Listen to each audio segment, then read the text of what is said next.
217 Recovery Podcast. It is Sunday, the 22nd of September, 2019. My name is Corey Winfield. I'm Ryan Beckman. And I'm Parker. All right. And the 217 Recovery Podcast tonight is kind of like us passing the torch a little bit. I mean, I think we're still going to have to do our show on Saturday or Sunday More night. of like changing of the guards. Yeah, more options for you. And the young Parker and the young Kyle will be hosting a recovery podcast, and it'll be about what, Parker? Recovery. And sharing our experience, strength, and hope with the community. There you go. And you guys are younger. I mean, Ryan and I are like at our prime, like 32.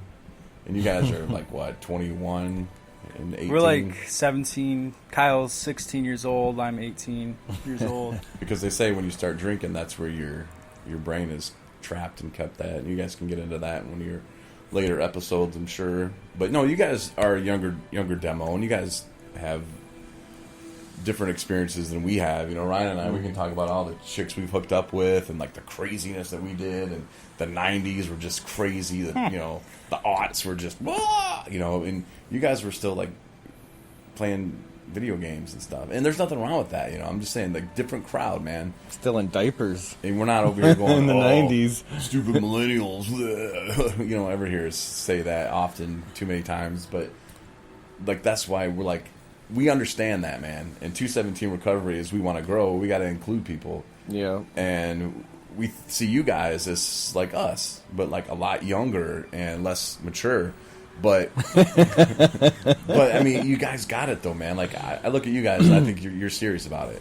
We've had people come on the podcast, and unfortunately, they say relapse is a part of recovery, and it's true. I know that for firsthand, man. Like, I've relapsed so many times. It's horrible. As long as you don't live in that relapse. Mm-hmm. Otherwise, it's just pushing back to addiction. Mm-hmm. But instead, push forward. And you guys you seem like you want it, man. You guys are cool. You like to hang out with each other, and that's important in recovery. Finding people you can bond with, finding people that you can have fun with. You see other people, and you guys have probably seen them in the house too, where they're just like, and they hate everything, and they're just always trying to be by themselves, and that's just not a good recipe for recovery, really, in my opinion. Of course, my opinion, and as a professional radio broadcaster, not as a psychiatrist or therapist or sociologist or kindergarten teacher. I'm just like throwing it out there from my opinion and from my experiences that I've seen. So hopefully you guys can... and you two have been together before, right? You lived at the other house. And when was the last time you guys were together? Well, Let me. You know what? Hold on. This is the pilot episode, and Ryan and I will be back here taking notes. The pilot episode of name to be titled later, with Parker and Kyle, or with Kyle and Parker. Or do we just scrap it? Depends you never even know. Depends who writes the theme song. How about we write your theme song and you write our theme song? Sounds like a plan. Well, here you go, guys. Tear it up. Thank you very much. It's a lot of pressure. Is his mic good? The nipple part, like the little body. Yes, we got. We're just talking to that. Okay, cool. This first off, are both of our mics? Are they good? Yeah. Are we translating through the waves right now? Yeah. So to go back, this isn't our first time me and Parker's together. Actually, Parker moved into the Nathan's house, sober living home, last November. December. All right. Because I was on my way out, and actually lived with Parker for about a month, and I never spoke with him really. He was kind of into the whole isolating thing back then, and so when I heard that I was going to be reuniting with Parker this summer, I wasn't really that excited. I was like, I know him, but I definitely am glad that we have grown to. I would consider you my friend. Oh, thanks, Kyle. You're the man. I appreciate it. A lot of things have changed between now and then, including a relapse.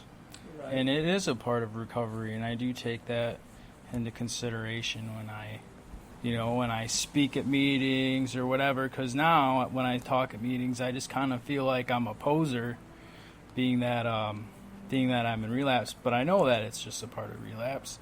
And about October, November to December, I was in rehab for the first time, but I probably should have been institutionalized way before that. But yeah, I got to know Kyle not very well back last time, but I wasn't much of a talker, and I'm still not very much of a talker. But through a miracle, me and Kyle are together reunited once again. Right. And this time, I'm getting to see Kyle's true colors for what they are, and I accept him for who he is as a person, and it's just a really good experience for both of us. I'm really glad. I was worried about your acceptance of me as a person, but no, like we both ended up back here in the house, and obviously most people don't move out of sober living homes and come back to sober living homes on like the best of terms, but it's something that happened, and definitely there's a bunch of things that I learned about myself and learned about my recovery from the last relapse so that I can grow from it. Would you say the same thing?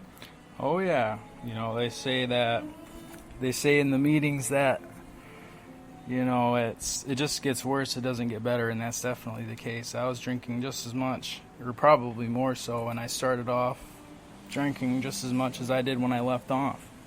I think that just like after a certain amount of time, like in sobriety, your whole attitude, it changes, and your brain chemistry, where being sober and not having a chemical or substance in you is your new normal. And I drank after having 13 months of sobriety, and I did not enjoy it in the slightest.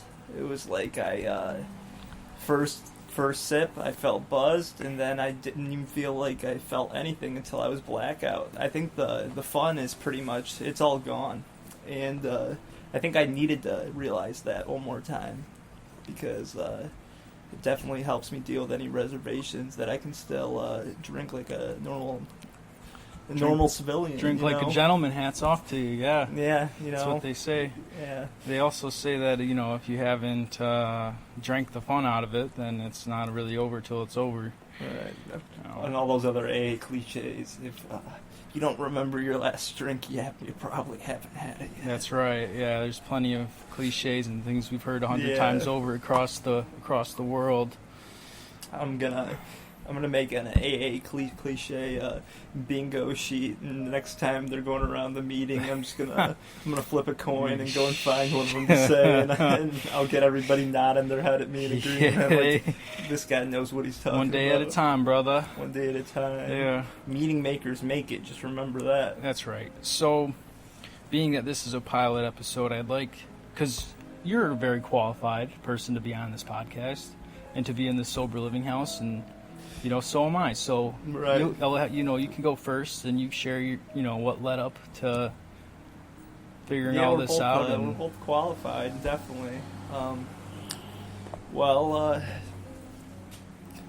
first time I ever drank was when I was 17 years old, and I thought it solved all my problems. And naturally, growing up, I felt like I had a lot of anxiety, a lot of just unease around people, and alcohol allowed me to be social, to have fun. First time I really felt like I was comfortable, around a lot of my peers and my hockey teammates.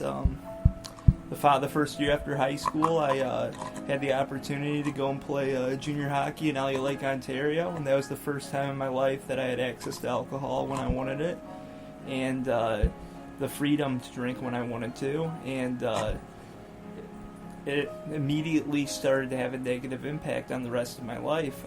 Going into up to that point in my life, my number one priority was playing hockey, and then all of a sudden, all I was thinking about was getting drunk on Friday or Saturday night after the game, and every time that I drank, I would black out. But I didn't realize at that time that I really had a problem. I just chalked it up to inexperience. After that year, I started college at Eastern Michigan University, and I kept having negative experiences with alcohol due to inexperience, or so I thought. I was hospitalized multiple times from drinking too much and passing out places that I shouldn't have. I had 2 minors in possessions of alcohol, and I still didn't think that I had a problem. I just thought that I was just too enthusiastic about drinking, and that there wasn't anything not normal about it. I kept I did all right in school. Like, I passed most of my classes. I played on the hockey team at Eastern, albeit I started playing a lot shittier. I definitely wasn't as good as I was when I first started playing there. And then my last year in college, I got introduced to amphetamines, to Adderall, and that was what set me over. I think I thought I'd finally solved my my drinking problem, because I didn't think about drinking anymore. I just wanted to get high on Adderall. After my playing 4 years of hockey there, I went into my final semester of school for my bachelor's degree, and I didn't have the structure and consistency that hockey required me to have, and I started drinking almost daily. I think the year of 2017, I didn't go more than a day without being either drunk, stoned, or fucking high on fucking Adderall or some other substances. But that led me into treatment, and I went to treatment up in northern Michigan at Bear River Health, and stayed sober for 4 months after that. And then I had a relapse, and I got back into treatment, and I moved into Nathan's house, and lived in the sober living house for 6 months, and then I moved out to Seattle, Washington, and lived for 6 months and stayed sober out there. And then I had a short relapse where I was back out for about a week and a half, and then I came back here, and that leads to me to being on this podcast at this time. So that's just a little rundown of my story. Nice. Thanks, Kyle. And I'm Parker, and when I first started, so I'm 24 years old. When I first started using, I was introduced to weed about age 15 years old, and smoked weed pretty frequently, and this was about 2013, 2014. And at first I thought I could stay a straight edge and just not be involved with the whole drug scene and hang out with people who were in the drug scene, and that's kind of what got me started. My dad drank quite a bit, and sometimes I'd see him on the floor or whatever, passed out, and that kind of had a toll on me. And like a year or two after I started smoking weed, I got it was the big K2 craze, and that was available on every street corner. You could literally walk to the mobile gas station, hand the cashier $10, and get a gram of K2.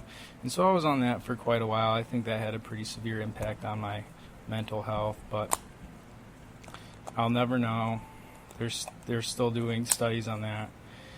After that, my grades were pretty bad, I'd say. I was never the best in school, but my grades weren't very good.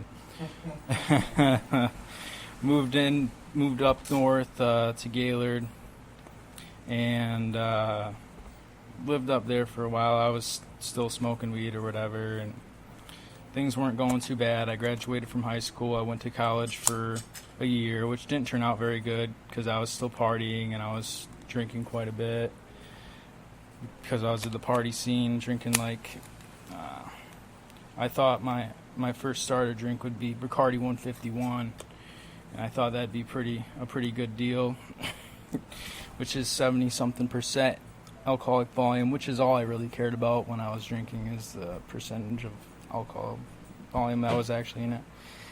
And had plenty of blackouts in that time, wasn't very good. after that year of college of that year of wasted